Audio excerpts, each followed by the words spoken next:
We're gonna get started here. Thanks for everybody for coming. My name's Kyle Dunn. I'm the owner of Dunn Outdoors.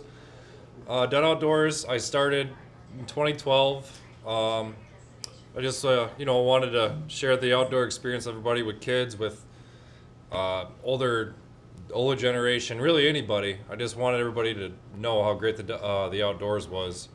So I started this company, and it's going good. I got 6 guys that hunt and fish for me.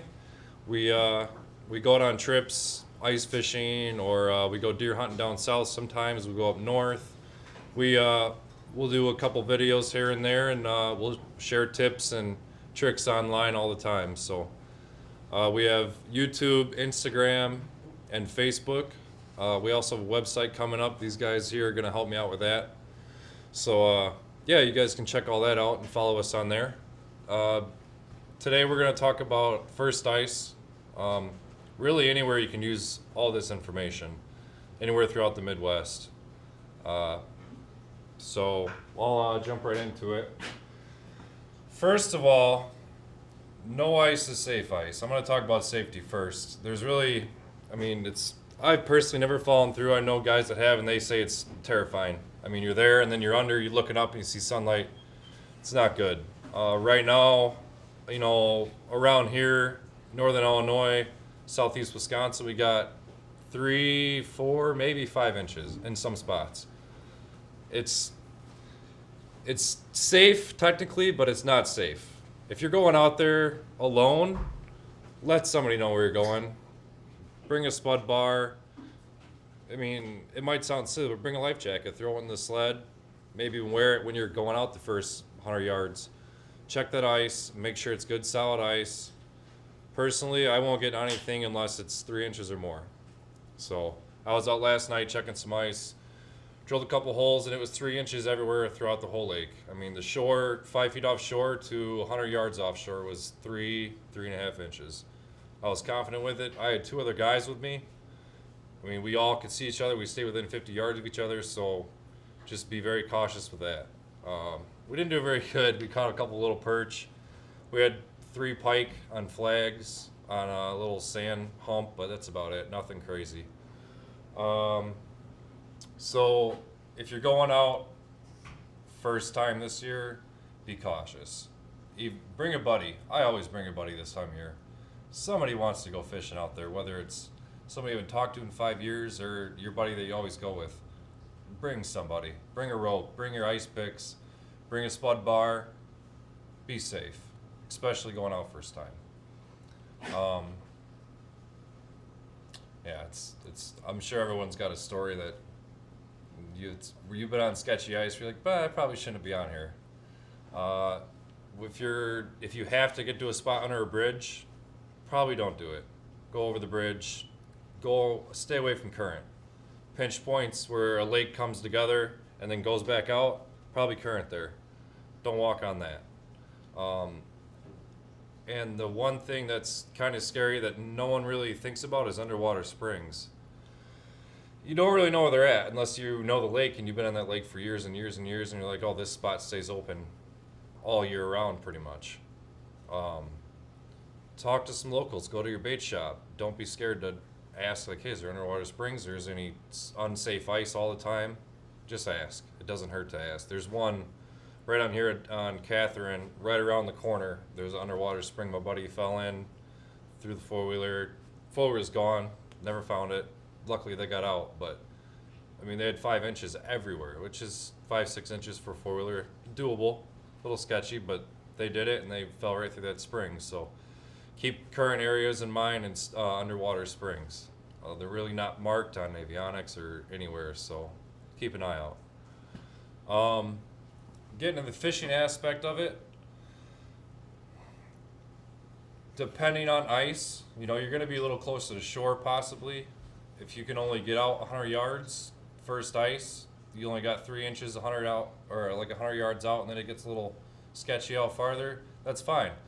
Most of these fish this time of year that I've noticed are in a little bit shallower on, thick, nice green weeds that are standing. Yesterday I was in weeds, but they're all dead and laying down. And there was no fish except little itty bitty perch just cruising. I only had about an hour or two on this new lake. I did what I could for searching, and it wasn't very productive. But if I would have found some standing weeds, I almost guarantee I would have found bluegills and crappies. Just didn't have the time. Um, so if you can, find those standing weeds. Find, a nice little drop off of the weeds for those crappies. Yeah, it's all about weeds this time of year. They're still kind of green from the fall.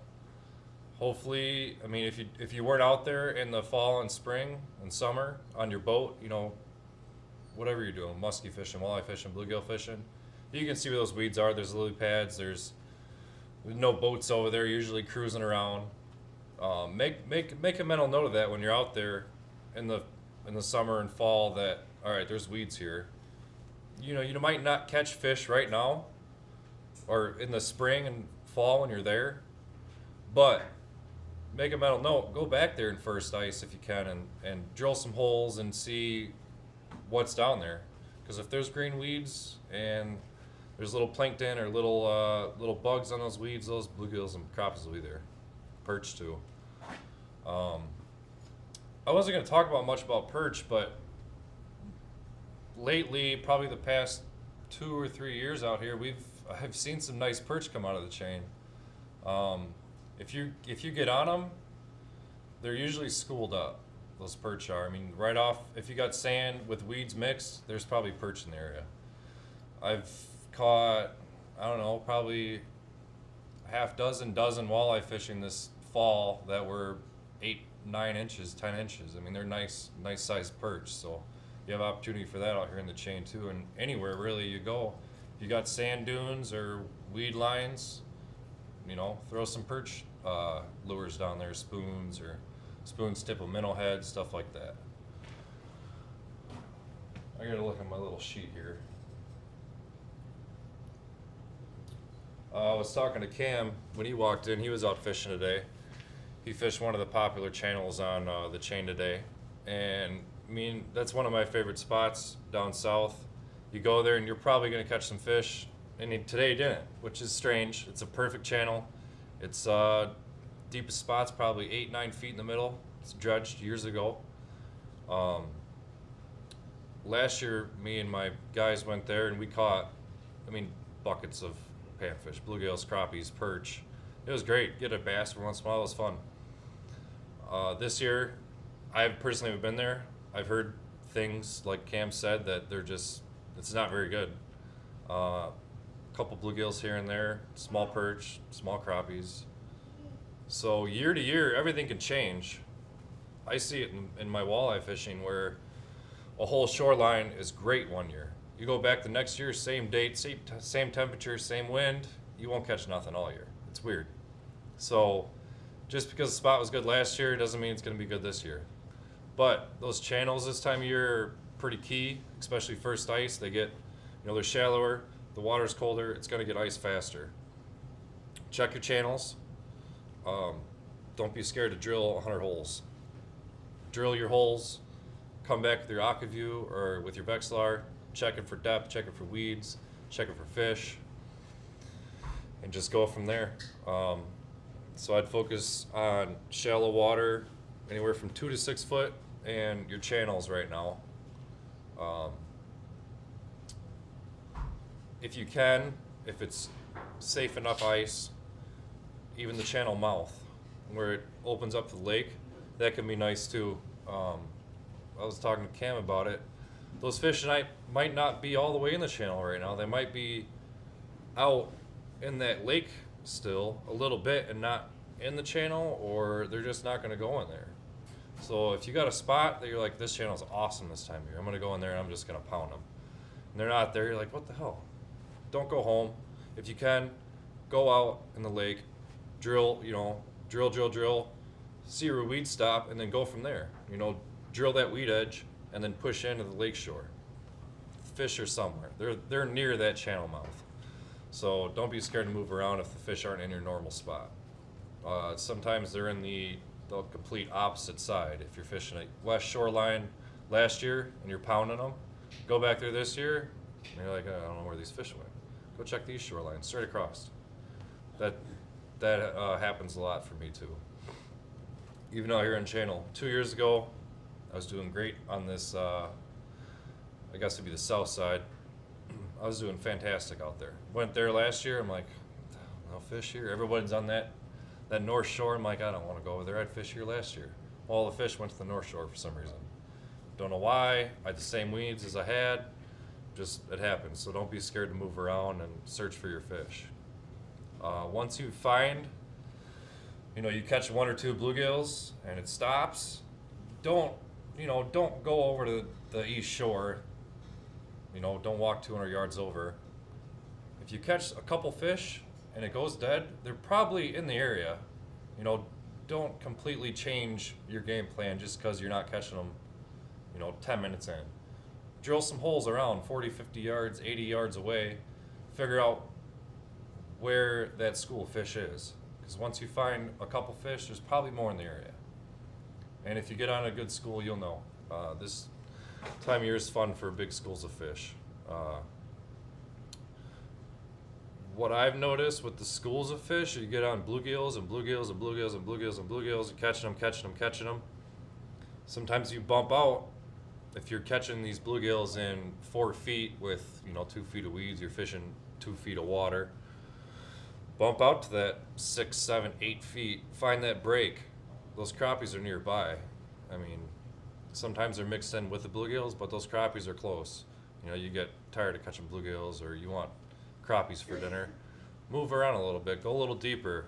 I mean, if you don't find nothing 6, 8, go a little deeper. I was marking fishing 12, 13, 14 feet last year, and I was like, these got to be, crappies. They can't be shad. Sure enough, they're crappies way out deep. So don't be scared to bump out, too, for those crappies. Early morning, late afternoon, when that sun's just coming up or setting, those crappies will be in there with the bluegills. And sometimes they're right under the ice. I mean, inches under the ice. You can put your jig down, jig it, and you just see a line come up, and boom, crappie. And if you get that action, they're usually going to bite a lot, and you're going to get into some good fish. Whenever that happens for me, it's usually lights out for 15 minutes, just crappie. That hole goes dead, move over a hole, move over a hole, move over a hole. If that goes dead, start moving out with them. I mean, that's all they're doing. They're coming in, they're feeding on the weeds, they're eating those little bluegills, they're eating the little, all the little bugs and everything, minnows.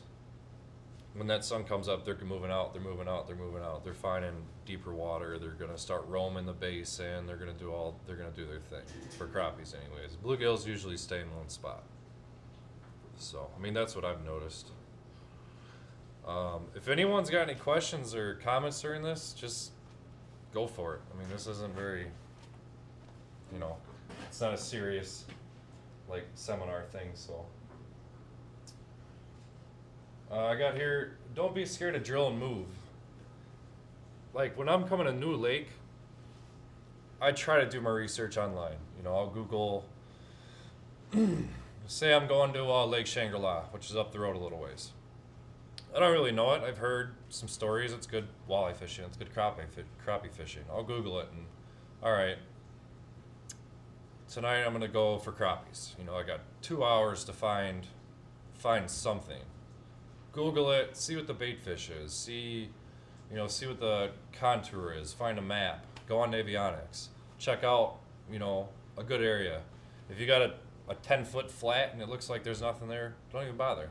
If you got a 10-foot hole and then it shows weeds and rocks and sand, go fish that, concentrate in one area, check that area out, and then go from there. I love Navionics and all. I mean, you have so much information in your palm of your hand now. Use it. Instead of drilling 600 holes, you can drill 100 holes and narrow everything down. Drill your holes. If you got an Aquaview, use it. I know a lot of guys I'll go with a guy. I went with him last year. He's like, just drill holes. Okay. start drilling. Comes behind me, drop aquaview, drop it. He'll find a school of fish, put his pole on that hole.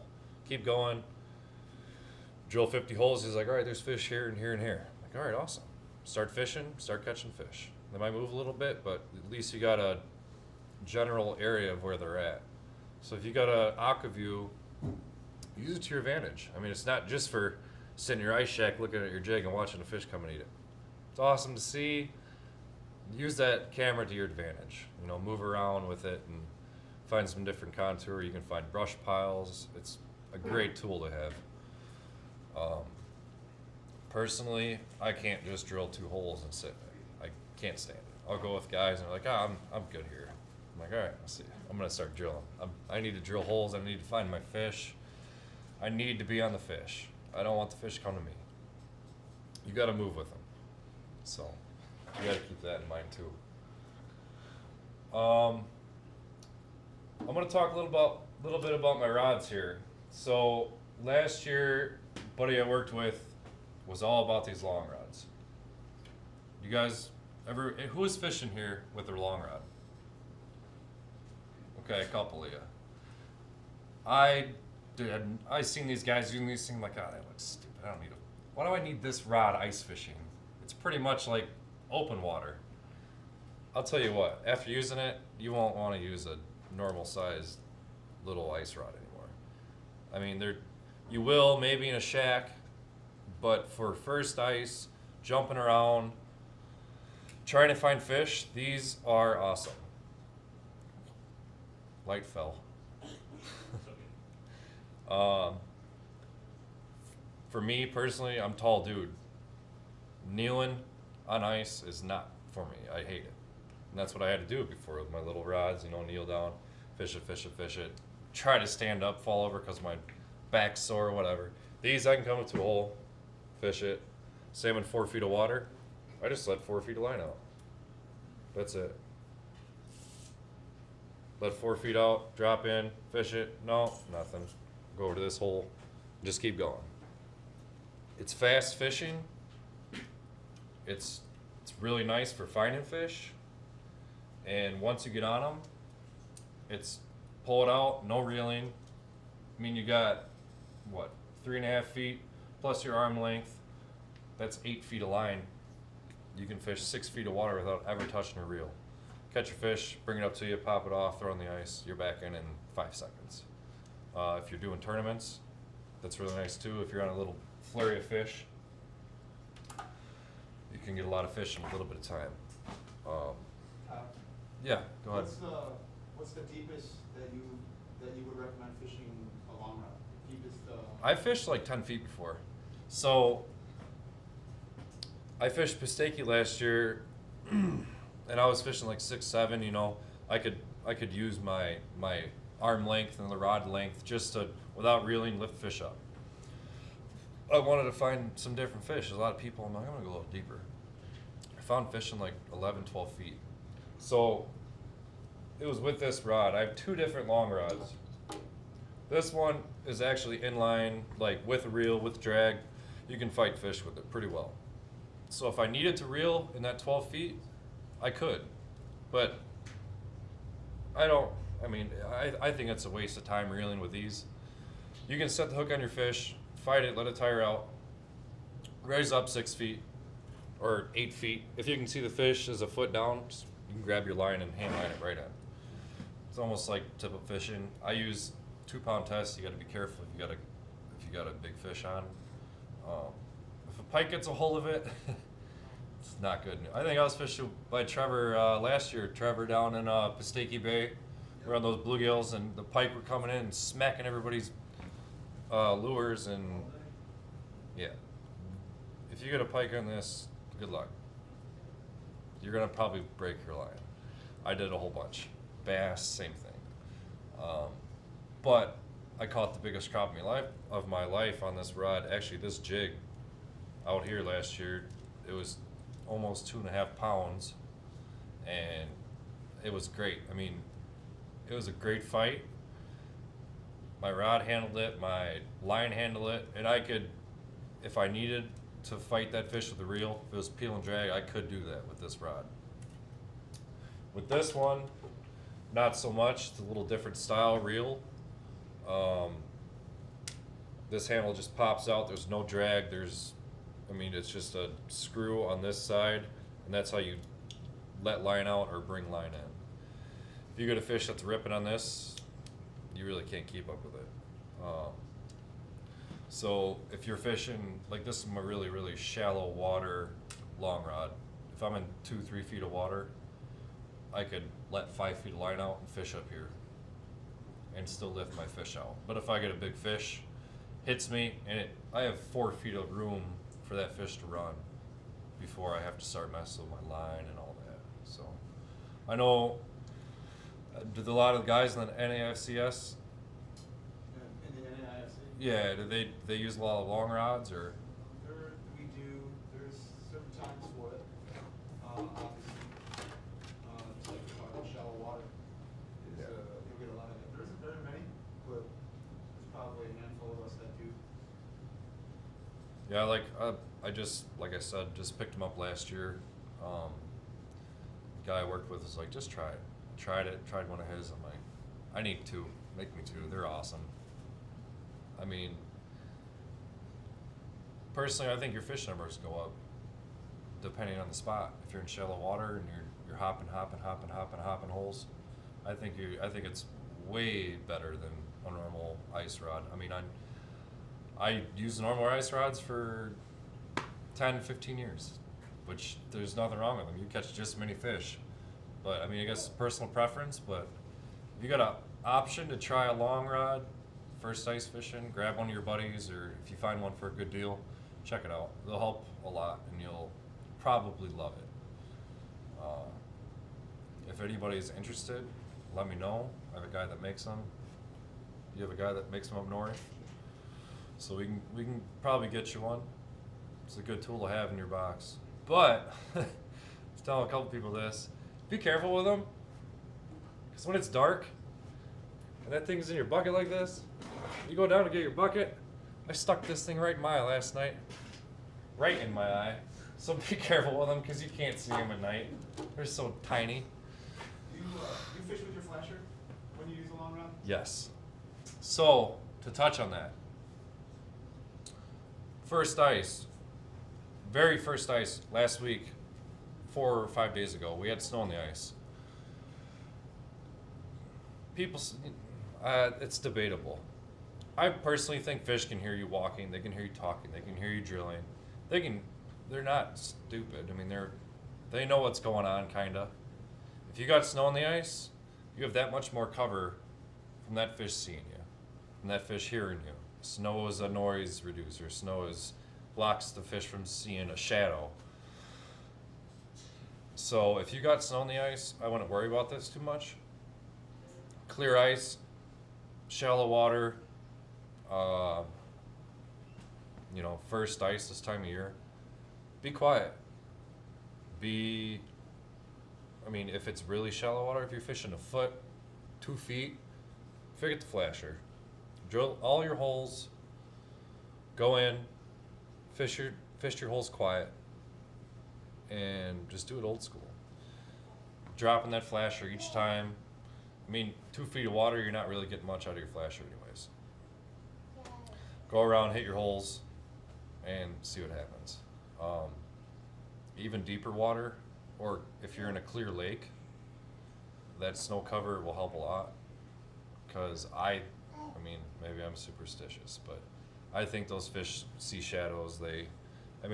If it's cloudy day and it's sunny day, you're gonna have 2 different bites. Go ahead. What's the shallowest water you would fish in? I was on a channel yesterday, new channel, and it was 1.5 feet deep, and I kind of gave up and moved down. But I fished a foot. I'll fish what the fish are. It's weird because you're like, there's not going to be fish in here. They breathe that much oxygen. There can't be weeds. But you'd be surprised where fish go. There could be, I don't know the channel you're talking, or I don't know what kind of channel it was, but it could be, a foot and a half, and then all of a sudden it's a 6 foot hole for 20 by 20, and those fish could be coming up in that foot and a half of water and feeding for 30 minutes. I mean, I wouldn't give up right away. I'd give it a shot for sure. But I mean, I fished 3-4 feet of water, but I had 3.5 feet of weeds. I got 6 inches of water in between my ice and my weed start, and I've caught fish like that. Crappies especially. Crappies will sit right in those weeds and wait for something to come through that 6 inches of water and smack it. So water depth's important, but at the same time, it's kind of like a crapshoot. It's hard to answer, I guess. I'd give it a shot though. I want to throw it out the window. Did you get anything? No, not yesterday. No. What about the day before? Today. You got some today? How deep? Most of the crappies were in about 10. So they're still on a drop off, They or were 7 foot in 10. so they're still a little deeper. Suspended. See, that's how it was last year. I mean, it changes every year. It's it's fishing. It's not catching. I mean, you're gonna one year they're gonna be in 7 and 10. Next year they're gonna be in 2 feet. You really don't. You gotta go out there and figure out what's happening that year. What's changed during the spring and summer. Out here, I think it's gonna be a little different this year for ice fishing. Personally, on the chain, we had no wake for until end of May almost. Out here, there was not a lot of boat traffic, and come on in. Oh, that's why. Oh, Send them out this way. we didn't have a lot of boat traffic, so the water is super clear out here while those weeds are growing. I was marking in Lake Marie 8, 9, 10 feet of water weeds that were 3 feet high. It was crazy. I've never seen that out here. I mean, the chain's pretty clear once there's no boaters. So that sunlight's gonna get down to that 8 feet and you're gonna have new weeds. That's something to keep in mind this year too. I mean, first ice and late ice. You could have weeds in spots you've never even thought of. So that's something to keep in mind too. It might change where the fish are all year. I had thick weeds that I've never seen thick weeds before in the spring and summer. So we'll see what happens. I'm gonna come out here Saturday and check out the South End Channel and see what's going on. But go ahead. What kind of bait do you use, like, For perch and walleye? Yeah. Out here? Or anywhere? I mean, if I'm targeting, I'll talk on walleye a little bit. If I'm targeting walleye, pretty much any water system ice fishing, I'm gonna find breaks. So, I'll find a rock pile somehow.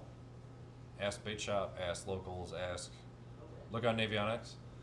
Find my rock pile, 4, 5, 6 feet. It's great. And then boom, you got 12 feet. And then you got your big basin that's 25, 30, whatever. Those walleyes are gonna cruise around in the deep water because that's what they do in the winter. They're gonna come up in that break, 12, 13, ish. They might come up to 10, 8. But they're gonna start cruising that break at sundown, depending on the lake. If it's clear, it's gonna be a night bite. Because that's what I've learned for walleyes anyways through the ice. It's a clear lake, always night bite, pretty much. Set up on your breaks, start and throw a tip up in 11, throw a tip up in 8, set up in 6, or set up in 14, somewhere in between. Have options on your depths. If your flags keep going up in 13, well, they're probably in 13. Now you know for the next time to set up there jigging. So throw your tip ups out.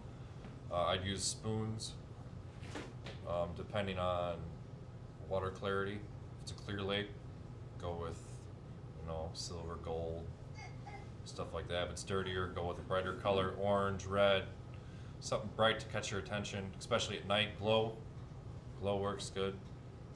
Tip of minnow heads, spoons, and then what are they called? Not ripping wraps, like a shiver minnow. Yeah, jigging wraps. Jigging wraps are awesome. If you got aggressive fish, they work great. You'll know if you have aggressive fish or not with the jigging wrap. You rip it up a couple times and you'll see that mark shoot up off the bottom and you got a fish on. That's fun when that happens. So I'd stick with bigger, flashier baits for walleyes most of the time. I've caught a lot of perch just on my bluegill jigs, really. I mean, I just switched to tungsten 2 years ago. I get tungsten jigs from everybody. I mean, I don't really have a specific company that I would enjoy more, I guess. I get most of my stuff from Dunn Outdoors. I like their colors and their style, but you can get tungsten from anywhere.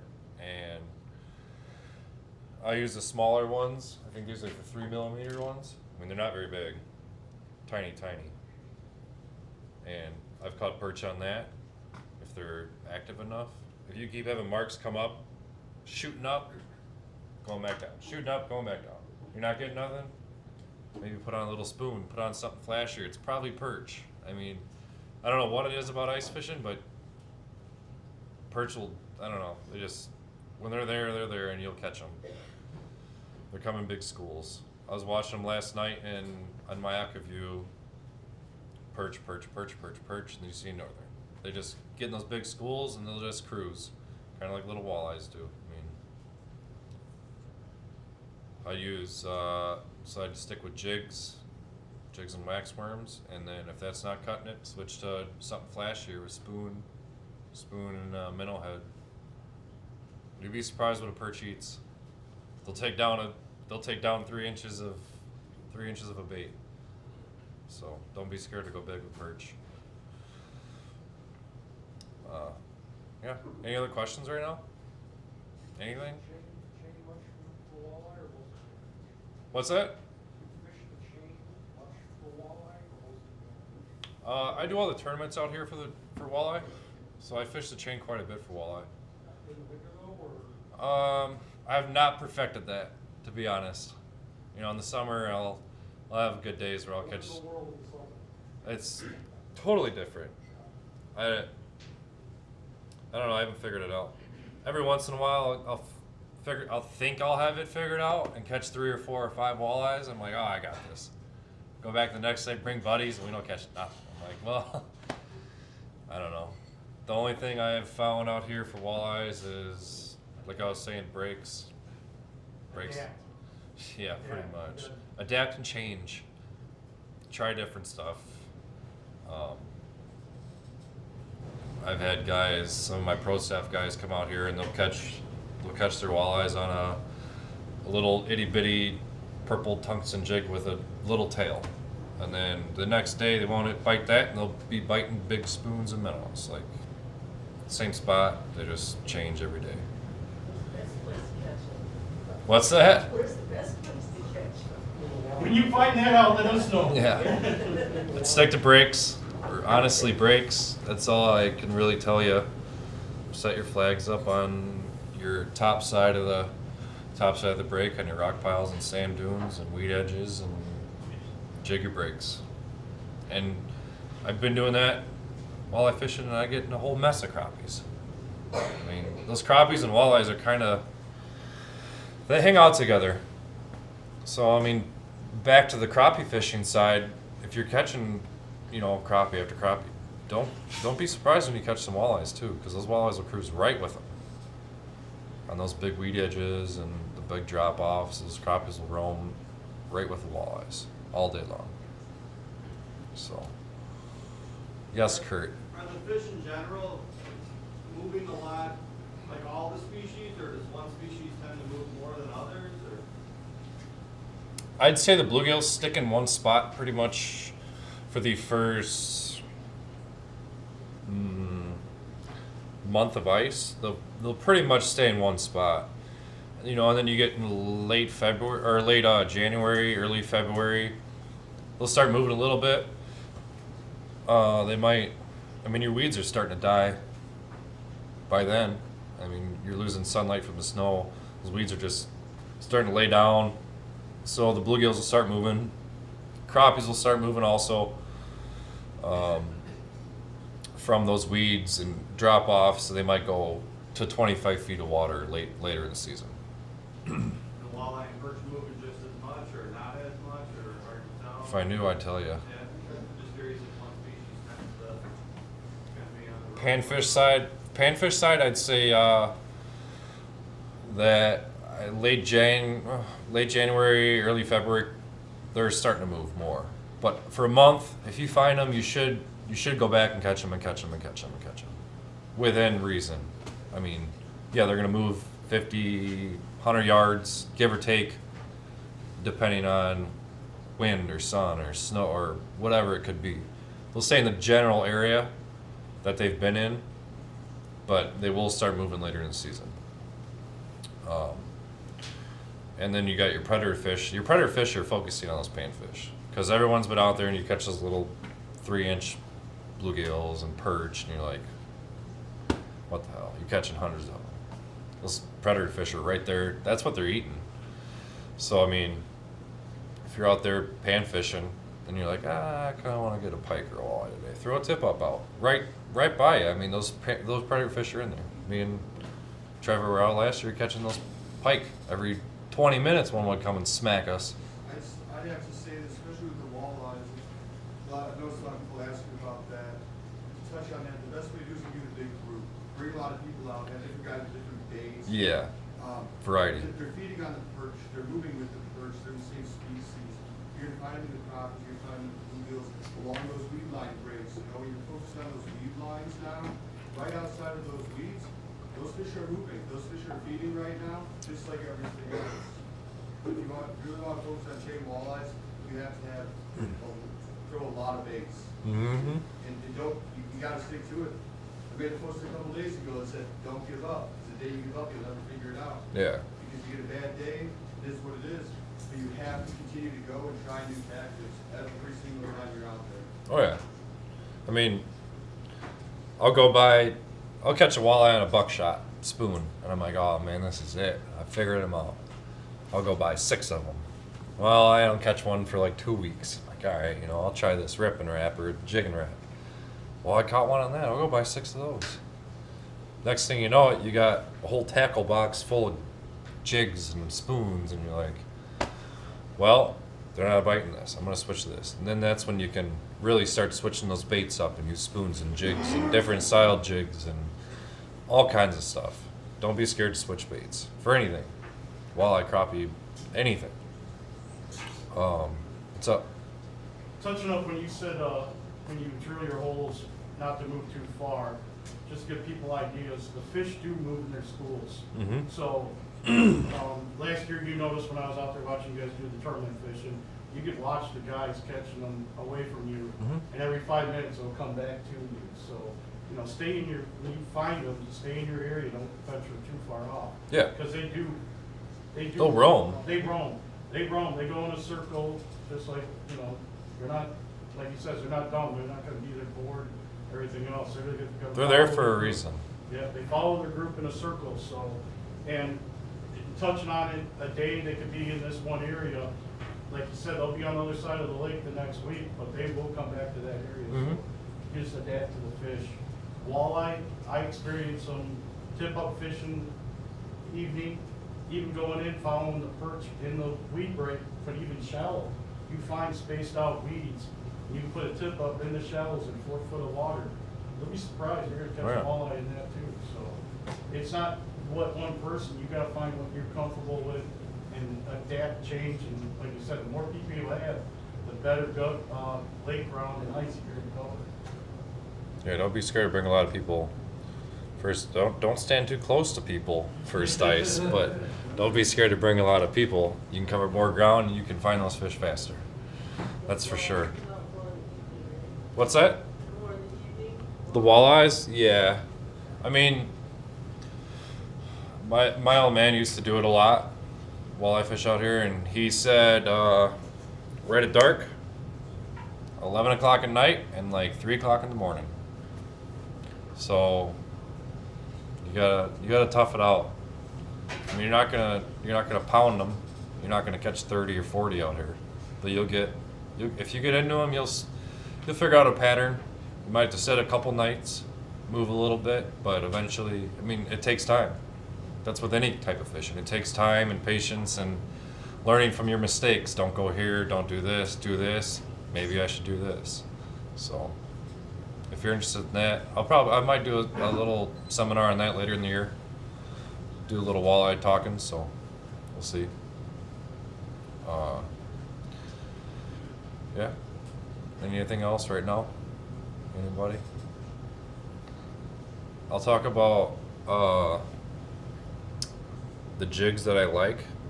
We'll just talk chain for now. I want to say this time of year, first ice, the water might be a little murkier, possibly. You got runoff from 2 weeks ago where we just had a rain or something, or we had ice and then everything melted. Now we got dirty water. So personally, I would start with bright colors, pinks, reds, white with like Wonder Bread color, pink tails, bright, start bright. If that don't work, start toning down your colors. If that don't work, go smaller, go bigger. Don't be scared to go little jigs. I mean, where it takes like 2 minutes just to get down 5 feet. You have to go small sometimes. Don't be scared to go really, really small, especially on like cold front days or, even super cloudy days or you got a cold front coming in and start to snow. Sometimes those fish just shut off and they're just sitting there. The only thing to lead is little itty bitty jigs. So don't be scared to switch up sizes. Last year I started dabbling in plastics more. All kinds of plastics. I had better luck on like pinks and greens and purples and whites. Those are just my personal favorite. So if you go buy 2 dozen spikes and 2 dozen wax worms and a dozen minnows and you throw everything at them, you're like, man, I keep having fish come up. They're not taking it. Try plastic. Try plastic and a waxy. Try plastic and 3 waxies. You got all the bait there. Throw everything at them. If you're not catching them, keep switching. Don't be scared to lay your tackle box out, lay your bait out, tie this on, throw it down. That didn't work. Tie something else on, throw it down. Go bigger, go smaller, different colors. Just have a variety of stuff. It sucks in the beginning because you're like, fuck, I just spent $200 on everything, plastics and jigs, and it gets expensive. So, if money's tight, get a couple big jigs, get a couple small jigs, a couple different colors and varieties, do your different plastics, and go give it a shot. So,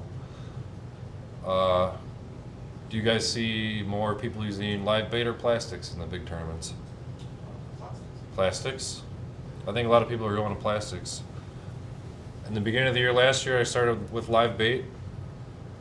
My buddy next to me would just be killing them with plastics. I'm like, yeah, it's just the day, I'm going to stick with my live bait. That's just what I use. It's what I've had luck on for the past whatever. Well, the next day we go and he's doing it again. I'm like, all right, give me one of those plastics. It's just a world of difference sometimes. You catch 10 fish on plastics and you catch 1 on live bait. But the next day it could be minnows that just destroy them, and the guy with plastics aren't catching nothing. They could be catching little 4-inch perch all day. So, have variety. For sure, have variety with your ice fishing gear.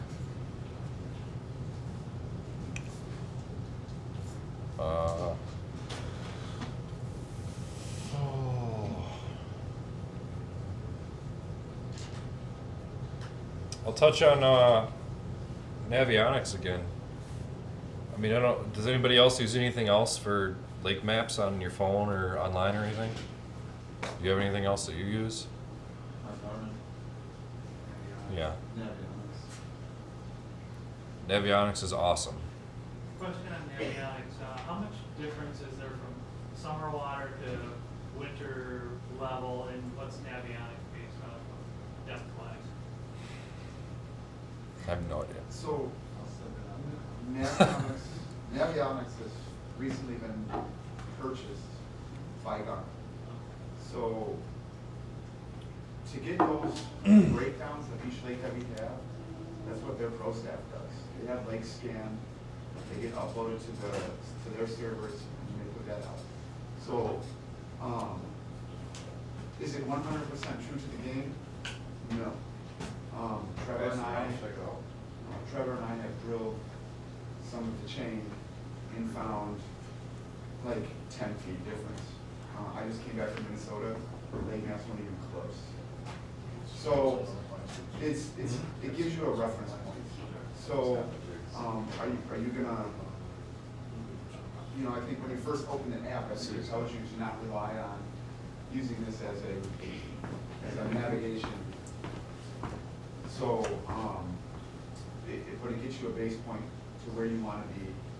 And then like Kyle said, you just kind of drill holes. You can use your flasher to kind of mark breaks. Before we got into doing all the big stuff that we do, that's exactly what we did. We would go out and we'd find a base point, check the first hole, okay, we're in 8, Navionics 7 and 12. So then we just drill and drill and drill till we find our 12. And then we make notes.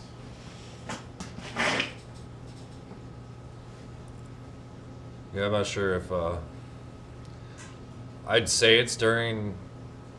They might just use like a overall average, but usually it's pretty close. I mean, give or take a foot or two, maybe they're pretty close with their depths. It probably depends a lot on different ways. Like Right. we see a lot of underwater current here, which is going to change a lot of underwater structure. So obviously, if you get up into which one's got more Pistache's got a very, very high underwater current. So it's going to push a lot of mud, it's going to push a lot of silt, it's going to build up here, and then dig a hole here. So unless somebody's actually out there on that, scanning that lake at all times, it's never going to, I mean, like I said, we use it as a base point, and then you just kind of go from there. You drill a lot of holes. Trevor and I have gone out, I fished with Kyle, and we've gone out, and we've destroyed 4 or 5 batteries in a drill in a day. Not even a day, 10 hours. I'm gonna run off what Ed's talking here. You had mentioned that the fluctuation in it. They draw the chain down periodically, so the water levels are always changing. So that's something you have to pay attention to. All right, are the locks open or are the locks not open? So the big difference is gonna be, all right, so a couple weeks ago, we were out running the boats. We're getting our ice spots. We're out there every single night. Where are we gonna go? I'll tell you right now, all those spots have changed. Not a lot, but it gives us a reference point to look back to and say, all right, this is what we found here, and where are we going to go from there? I think that a lot of it is trying to get out on the boat in the fall. You gotta spend time out there if you want to stay out all the time. Yeah. Yeah, knowing where those weeds are, knowing where everything's at in the fall. Where they're dredging this year. Yeah. Where's new spots? Where are they running the dredging?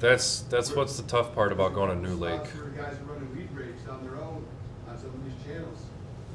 Yeah. So there's a lot of different stuff you just gotta be paying attention to. I like Navionics for, especially for like holes. If you got a lake that's pretty much 6 foot flat, and then all of a sudden, boom, you got like a 12-foot hole. Usually, 90% of the time, that hole's there. So if you're like, man, I need to, I know there's crappies in here. Where am I gonna find crappies in 6 foot? And you're looking, you're like, oh, a 12-foot hole. Go check that hole. It's gonna be there somewhere, within a couple feet, 50 feet, 60 feet. There's gonna be a hole there, and I would definitely check that out. I mean, that's what I like Navionics for. And it also gives you, I believe it gives you I think it gives you weed lines, usually, and sometimes rock bars on certain lakes, depending on the lake. So use Navionics for your advantage, for sure. Helps a lot. Find those breaks, find those weed lines, all that stuff. You got any questions on those long rods? How long is that one? 86? want to say it's like, yeah, 36, 3.5. It's pretty long. I favored that one more lately. They ever tried 52? Ooh. Or 60? I'll just bring my walleye rod out.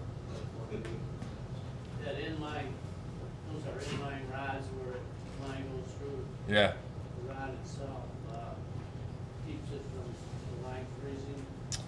Yeah, unless you're tall like me and you want to fish right here at your waist, Yeah. and say you're in 8 feet, you do got to reel a little bit. Well, that 6 inches that keeps going in and out of the water when you're jigging, that's gonna freeze up and that's gonna hit your spring bobber. But other than that, if you're gonna fish real close to the ice, you're good.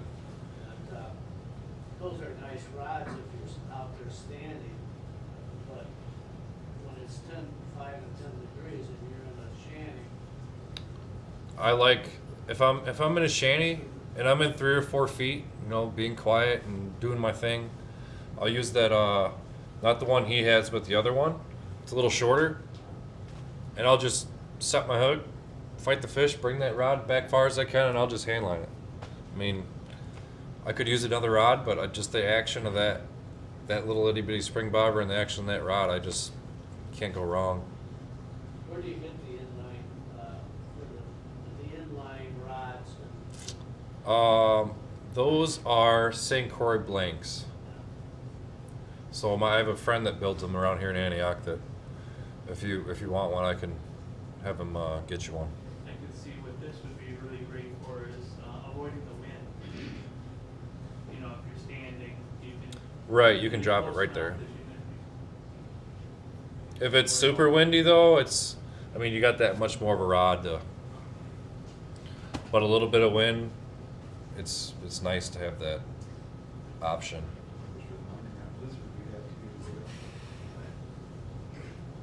I mean, I still have all my my little, what are they, 18-inch, 24-inch rods, and I'll use them still.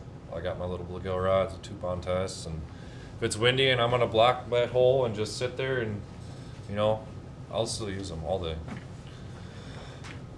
But if I'm gonna hole hop and I need to find fish like now in this new lake or new spot, or I'm checking it for the first time, I'm gonna drill my holes, I'm gonna get my Vexilar, I'm gonna grab my long rod, and I'm gonna drop and fish it.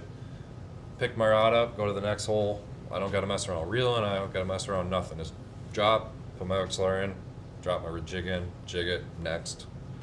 It's quick.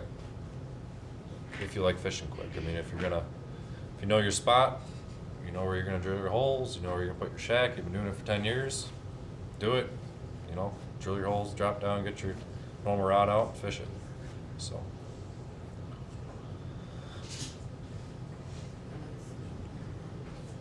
I guess that's really all I gotta say. Does anybody got any questions or any comments? Anything like that?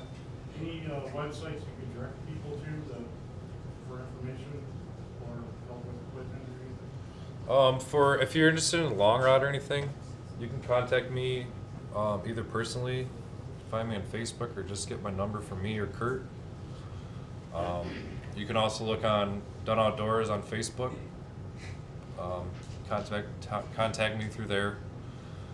I will be doing some ice fishing trips this year. If you're interested, which kind of like I would say is one of my little specialty ice fishing trades. I do catfish through the ice. It's a blast. I just shared a video today. We took today's angler out, and we did an awesome show on that. We caught 20 or 30 catfish through the ice on the chain. It's a good time. They're great fighting fish, and catfish through the ice taste amazing. I mean, they're cold water fish. They're not sitting on the bottom eating crap. They're suspended, high up in the water column. They're good eating. So I'll be doing some ice fishing trips through that. If anyone's interested, let me know. I'll bring some business cards in. Yeah, anything else, just let me know. So we can go from there. Fish more south, James. What are the access points up here? Where is it easy to get on the ice? So on channel, you can do obviously here right across the street, Muskie Tails. You got Thirsty Turtle, Choppers, which is 2 of the other bars.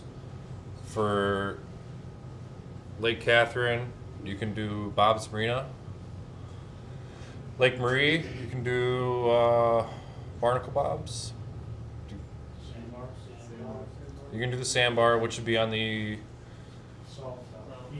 South, like southeast bay. before Lake Bluff. Yeah, right by Lake Bluff mouth, in that little channel there. And then, what's that other bar? Actually, it's not a bar anymore. It's actually right here. Barnacle Bob's. No, it's on Marie. It'll be on the be the west side of Marie. It used to be arena.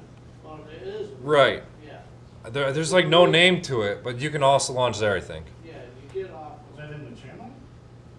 No. It's right on the side of the channel, Yeah. but It's off in the Forest bay. Avenue, right down the road here. Bay. What the heck We got was the Skipper name of Bloods that? over there, we got Peterson, No, other side. other side. You know where the taxidermy used to be down there? Oh, this way. Yeah. Yeah. He's pointing that way. I'm sorry, yeah, it is that way. You So, yeah, go there's- down, there's Dead those. Creek. Yeah, there's a marina back in there. There's a sign for it or whatever. Yeah. And then that's up here. Fox Lake, you can do Mineola. Petite Lake, you can do Cypress Resort, which would be off of Herman, I believe. Herman Avenue. Yeah, you have to walk. It's a walk. It's 2 blocks. Cypress? You can pull right up in there. You gotta park at Herman's though. No? No. If you contact, if you, You gotta be Kyle Dunn. Obviously. no, you can do a yearly package there at Cypress Resort. Amanda is her name, the owner. You can look them up on Facebook. They have, she's a great lady. She rebuilt that whole place. I think it's really cheap too. I think it's like $50 for a whole year to launch there. That's right on the, man, I'm getting my directions all messed up today. Northwest side. Yeah, be a northwest side. So it's kind of like in the middle of the lake there on Petite. For Petite, that's your only access, I believe, unless you know somebody. And then, Fox Lakes, Mineola, and then you got Pasteke, you got Oak Park Lounge, and all those little ins and outs there. So there's options. You can get on lakes here. I mean, if everything freezes up good, you can hop on your sled or hop on your four-wheeler and rip around everything. Just be careful of those bridges. That's all I gotta say. You gotta pay. And you gotta pay. So there's good fishery out here in the chain. I think last year I seen the biggest crappies I've ever seen on the chain come out. 17s, 16 and a half, 16s. I mean, huge walleyes in the spring. The fishery's improving for sure. I think the shad have a big play in that. So down south, personally, I've seen bigger bluegills. I mean, 9-10 inches. So there's fish to be had. I mean, get out there, and you might be able to get out there Saturday if you don't got work. Just be careful because it's going to be warm. We're under freezing right now, but during the day it's getting to like 40s. So we're not building ice. We're not losing much ice fast, but it's going to be iffy getting out Saturday. So if you're going on Saturday, be careful. Bring a rope, bring your ice picks, bring a friend. So be careful. Have fun. Catch fish. Send them musky tails. Send them pictures so they can post them. Send them to Dunn Outdoors. I'll share them too. I love. Musky tail, send them to my catch at muskytail.com. Spraying the perch. Yeah. My catch at muskytails.com. So, and then what was that? What's the new ice fishing or the fishing report place? Fish hook? Fish hook? No. All right. Well, that's it, guys. I hope everybody learned something. Thanks for coming out.